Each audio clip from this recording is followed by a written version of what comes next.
ಜೈಲು ಸೇರಿದ್ರು ನಟ ದರ್ಶನ್ಗೆ ಸಂಕಷ್ಟ ಮಾತ್ರ ತಪ್ಪಿಲ್ಲ. ಬಳ್ಳಾರಿ ಜೈಲಿಗೆ ದರ್ಶನನ್ನ ಶಿಫ್ಟ್ ಮಾಡೋಕೆ ಈಗ ಮನವಿಯನ್ನ ಸಲ್ಲಿಸಿದ್ದಾರೆ. ಕೋರ್ಟ್ಗೆ ಅರ್ಜಿ ಸಲ್ಲಿಸೋಕೆ ಜೈಲಾಧಿಕಾರಿಗಳು ಚಿಂತನೆ ನಡೆಸಿದ್ದಾರೆ. ಇನ್ನೂ ಸಲ್ಲಿಸಿಲ್ಲ, ಪ್ಲಾನ್ ಇದೆ. SPP ಮೂಲಕ ಕೋರ್ಟ್ಗೆ ಮನವಿ ಸಲ್ಲಿಸೋಕೆ ಎಲ್ಲ ತಯಾರಿಗಳನ್ನ ಮಾಡಿಕೊಂಡಿದ್ದಾರೆ. ಕಳೆದ ಬಾರಿ ಕೆಲ ರೌಡಿಗಳ ಜೊತೆ ಸಂಪರ್ಕ ಬೆಳೆಸಿದ್ರು ದರ್ಶನ್. ಬಹಳ ವೈರಲ್ ಆಗಿದ್ದ ಫೋಟೋ ಅದು, ಸಿಗರೇಟ್ ಹೊಡ್ಕೊಂಡು ಕಾಫಿ ಕುಡ್ಕೊಂಡು ವಿಲ್ಸನ್ ಗಾರ್ಡನ್ ನಾಗನ್ ಜೊತೆಗೆ ಸುಪ್ರೀಂ ಕೋರ್ಟ್ ಕೂಡ ಚಿಮಾರಿ ಹಾಕ್ತದಕ್ಕೆ. ದರ್ಶನ್ ಈಗಾಗಲೇ ಅಪರಾಧ ಹಿನ್ನೆಲೆ ಇದೆ, ರೌಡಿ ಶೀಟರ್ಗಳ ಸಂಪರ್ಕ ಸಾಧಿಸುವಂಥ ಸಾಧ್ಯತೆಗಳಿದ್ದಾವೆ. ಹೀಗಾಗಿ ಬಳ್ಳಾರಿಗೆ ಶಿಫ್ಟ್ ಮಾಡಲು ಮನವಿಯನ್ನು ಮಾಡಿಕೊಂಡಿದ್ದಾರೆ. ಅಂದರೆ ಈಗ ಜೈಲಾಧಿಕಾರಿಗಳು ಕೋರ್ಟ್ಗೆ ಮನವಿಯನ್ನು ಮಾಡಿಕೊಳ್ತಾರೆ. ಫೈನಲಿ ನಿರ್ಧಾರ ಜೈಲಾಧಿಕಾರಿಗಳು ಮಾಡಬೇಕಾಗುತ್ತೆ, ಅಂದರೆ ಕೋರ್ಟ್ ಪರ್ಮಿಷನ್ ತೆಗೆದುಕೊಳ್ಬೇಕಾಗುತ್ತೆ. ಈ ಎಲ್ಲ ಅಂಶಗಳನ್ನು ಉಲ್ಲೇಖ ಮಾಡಿದ್ದಾರೆ.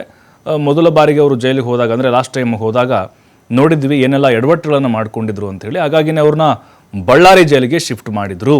ಈಗ ಮತ್ತೆ ಅದೇ ಸಾಧ್ಯತೆಗಳಿದ್ದಾವೆ.